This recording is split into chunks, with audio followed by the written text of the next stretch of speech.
आज की हमारी कहानी भूतिया रेलवे स्टेशन पर आधारित होगी। चलिए शुरू करते हैं। भूतिया रेलवे स्टेशन शहर से दूर वीरान स्टेशन। उत्तर भारत के एक छोटे से कस्बे के बाहरी हिस्से में एक रेलवे स्टेशन था, शकूरगढ़ जंक्शन। 100 साल से पुराना ये स्टेशन अंग्रेजों के जमाने में बना था। कभी यहाँ रौनक रहा करती थी, दर्जनों गाड़ियां रुकती थीं, चाय और पकौड़े बेचने वाले चीखते चिल्लाते थे, कुली सर पर भारी भरकम सामान उठाकर दौड़ते थे। लेकिन वक्त बीतते बीतते ये स्टेशन भुला दिया गया। नई रेल लाइनें बनी और तेज ट्रेनें इस स्टेशन को बिना रुके पार करने लगीं। अब यहाँ दिन में भी सन्नाटा छाया रहता था और रात को तो जैसे पूरा स्टेशन किसी पराई दुनिया का हिस्सा बन जाता था। लोग कहते थे कि ये रेलवे स्टेशन भूतिया है। खासकर प्लेटफॉर्म नंबर 3 को लेकर कई डरावनी कहानियां चलती थीं। बहुत लोग दावा करते थे कि वहां रात के बाद एक रहस्यमयी औरत सफेद कपड़ों में दिखाई देती है। ट्रेन चालक अक्सर बताते कि अचानक पटरियों पर किसी के चलने की झलक मिलती, लेकिन जब ट्रेन रोकते तो वहां कोई नहीं मिलता। कहानी की शुरुआत। राजीव एक पत्रकार था। उसे रहस्यमयी और अलौकिक घटनाओं पर लेख लिखने का शौक था। जब उसने शकूरगढ़ स्टेशन की भूतहा कहानियां सुनी तो उसने तय किया कि वो ये राज खुद खोलेगा। स्थानीय लोग उसे चेतावनी देने लगे, बाबू वहां मत जाइए, रात को जो वहां जाता है सुबह जिंदा नहीं लौटता। लेकिन राजीव हंसकर बोला, अरे भूत प्रेत जैसी कोई चीज नहीं होती। मैं जाऊंगा, अपनी आंखों से देखूंगा और लोगों की गलतफहमियां दूर करूंगा। राजीव ने अपने कैमरे और रिकॉर्डिंग मशीन के साथ उस जगह पर जाने की योजना बनाई। उसने 12 बजे रात का समय चुना क्योंकि अफवाह थी कि आधी रात को प्लेटफॉर्म नंबर 3 पर आत्मा प्रकट होती है। खाली स्टेशन पर कदम। 31 अक्टूबर की रात थी। आसमान में बादल छाए हुए थे और ठंडी हवाएं बह रही थीं। राजीव स्टेशन पहुंचा। स्टेशन मास्टर के कमरे में हल्की सी टिमटिमाती लालटेन जल रही थी। स्टेशन मास्टर बूढ़ा गुप्ता जी ने राजीव को देखते ही कहा, बेटा अगर जिंदा रहना है तो सूरज डूबने से पहले इस जगह को छोड़ दो। राजीव हंसकर बोला, अरे गुप्ता जी, बस रात भर रुकूंगा, सुबह होते ही लौट जाऊंगा। गुप्ता जी ने सिर झुका लिया और बोले, जैसी तुम्हारी मर्जी, लेकिन याद रखना मैंने चिताया है। राजीव अपने उपकरण लेकर प्लेटफॉर्म 3 की ओर बढ़ा।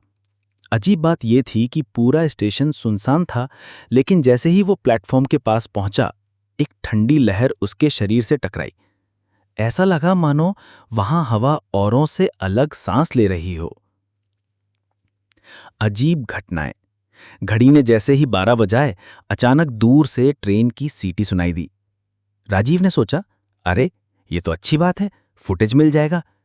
लेकिन हैरानी की बात यह कि ना तो कोई ट्रेन स्टेशन के पास से गुजरी और ना ही कोई रोशनी दिखी, बस सीटी की आवाज धीरे धीरे गायब हो गई। राजीव ने कैमरा ऑन किया, तभी उसने देखा प्लेटफॉर्म के आखिरी छोर पर एक औरत खड़ी थी, सफेद साड़ी में, लंबे खुले बाल, चेहरा झुका हुआ। राजीव के पैरों तले जमीन खिसक गई।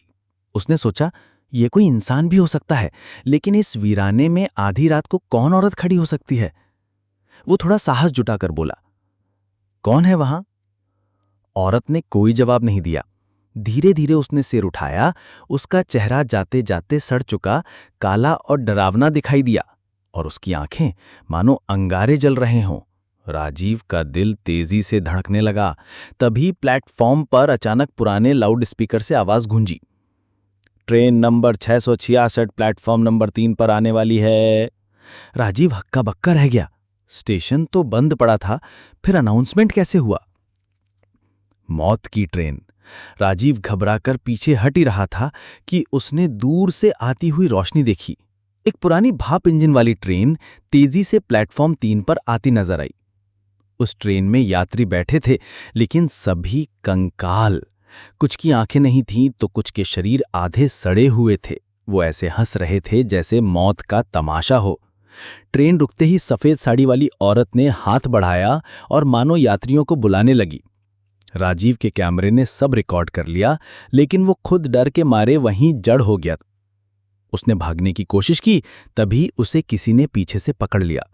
उसने मुड़कर देखा तो बूढ़ा स्टेशन मास्टर गुप्ता जी खड़े थे, लेकिन उनका चेहरा इंसानी नहीं था। उनकी आंखों में काली गहराइयां और चेहरे पर खून के धब्बे थे। उन्होंने फुसफुसाकर कहा, अब तेरा टिकट कट चुका है, तुझे भी इस ट्रेन में चढ़ना होगा। स्टेशन का रहस्य। राजीव समझ गया कि यह जगह वाकई किसी प्रेतात्मा का अड्डा है। उसने पूरी ताकत लगाकर खुद को छुड़ाया और प्लेटफॉर्म से दौड़ता हुआ बाहर भागा।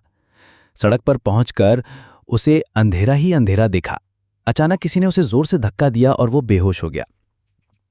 सुबह जब राजीव की आंख खुली तो वो कस्बे के एक छोटे से अस्पताल में था। लोग उसके चारों तरफ खड़े थे। स्थानीय लोगों ने बताया कि उसे स्टेशन के बाहर बेहोश पड़ा पाया गया था। डर के बावजूद राजीव ने सच जानने की ठानी। उसने गुप्ता जी से मिलना चाहा, लेकिन सबने कहा, गुप्ता जी बेटा वो तो 20 साल पहले मर चुके हैं, उसी प्लेटफॉर्म नंबर 3 पर हादसे में। राजीव के शरीर में सिहरन दौड़ गई। यानी उसने रात को जिसे देखा वो कोई इंसान नहीं बल्कि आत्मा थी। मौत की गाथा। बुजुर्गों ने राजीव को पूरी कहानी बताई। करीब 20 साल पहले इस स्टेशन पर एक बड़ी दुर्घटना हुई थी। एक ट्रेन पटरी से उतर गई थी और दर्जनों लोग मारे गए थे। सबसे पहले मरी थी एक नई नवेली दुल्हन जिसका नाम लीला था। वो अपने पति के साथ कहीं जा रही थी, लेकिन हादसे में वहीं जान गंवा बैठी। कहा जाता है कि मरते वक्त उसने कसम खाई थी कि वो हर उस आत्मा को अपने साथ ले जाएगी जो प्लेटफॉर्म नंबर 3 पर आधी रात को आएगा। तब से जब भी घड़ी 12 बजती है, मौत की ट्रेन प्लेटफॉर्म पर आती है और जिन्नात जैसी आत्माएं उसमें सफ़र करती हैं। गुप्ता जी उस रात ड्यूटी पर थे और उन्होंने भी हादसे में जान गंवाई। उनकी आत्मा भी वहीं बंध गई। राजीव का निर्णय। राजीव अब पूरी तरह यकीन कर चुका था कि भूत प्रेत का अस्तित्व है। उसने तय किया कि वो इस सच्चाई को लोगों तक पहुंचाएगा। उसने अखबार में अपनी रिपोर्ट छपवाई, मौत का स्टेशन, शकूरगढ़ जंक्शन का रहस्य। रिपोर्ट पढ़कर लोग दंग रह गए। कुछ ने इसे झूठ कहा तो कुछ ने माना कि यह सच है। रेलवे विभाग ने स्टेशन पूरी तरह बंद कर दिया। राजीव के पास आज भी वो वीडियो था जिसमें सफेद साड़ी वाली औरत, मौत की ट्रेन और कंकाल यात्री साफ दिखते थे। लेकिन अजीब बात यह थी कि जब वो वीडियो किसी और को दिखाने की कोशिश करता तो स्क्रीन पर सिर्फ धुंध और चीखों की आवाज सुनाई देती। अनकहा राज। राजीव भले बच गया था, लेकिन उस रात का असर उसकी जिंदगी भर रहा। हर बार जब वो अकेला होता, उसे लगता कि कोई परछाई उसे देख रही है।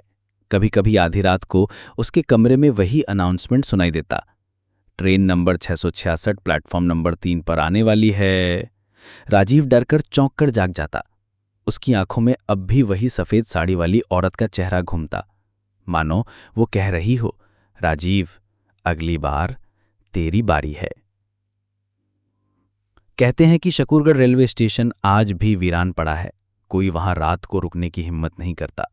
लोगों का मानना है कि जब तक उन हादसों में मरे हुए यात्रियों की आत्माओं को शांति नहीं मिलेगी, तब तक प्लेटफॉर्म नंबर 3 पर मौत की ट्रेन आती रहती हैं।